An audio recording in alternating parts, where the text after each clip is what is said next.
साहित्य संगीत कला विहीनः साक्षात पशु पुच्छ विषाणहीनः।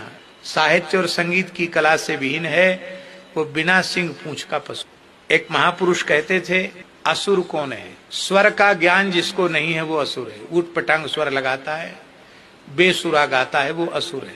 और एक प्रजाति होती बेताल, भूत प्रेत पिशाच बेताल। तो जिसको स्वर नहीं है वो असुर है, और जिसको ताल का ज्ञान नहीं वो बेताल है। एक चौबे जी थे हमारे मथुरा के, बहुत अच्छे संगीत के विद्वान थे, और वो रमन रेती में संगीत विद्यालय के संस्थापक भी थे और वो वहां पढ़ाते थे। बहुत गुणी थे। अभी उनके पढ़ाए हुए सब बच्चे अच्छे पदों पर हैं और गा बजा रहे हैं। सब चीज गा वो जानते थे। बहुत बहुमुखी प्रतिभा थी उनकी, और प्योर ब्रजभाषा बोलते हैं। बाबा हाँ चौबे जी बोले देखो गाना गायवो आव गायवो आ तो होए तो गाओ, नहीं तो गाना मत गा। बजाना ताल स्वर में बजाए वो आ तो होए तो बजा, नहीं तो मत बजा।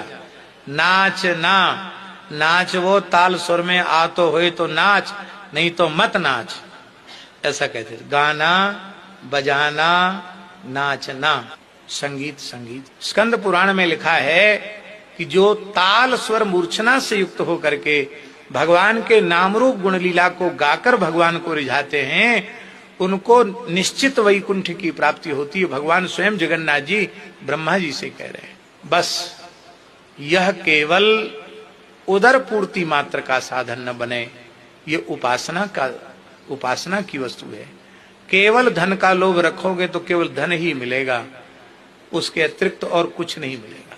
इसलिए आपने देखा होगा कि जो गुणीजन केवल प्रोफेशनल रूप में गाना बजाना करते हैं, उनमें कला चाहे जितनी हो, उसमें भाव और रस नहीं रहता है। और भले पर यदि ठाकुर जी के लिए गाते हैं तो उसमें एक अलग प्रकार का रस, अनेक प्रकार का आकर्षण भाव आ जाता है। अष्टछाप के महान कवि कहाँ संगीत पढ़ने गए थे?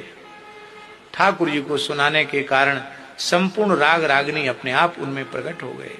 ताल स्वर सब कुछ का बोध उन्हें सहज ही हो गया।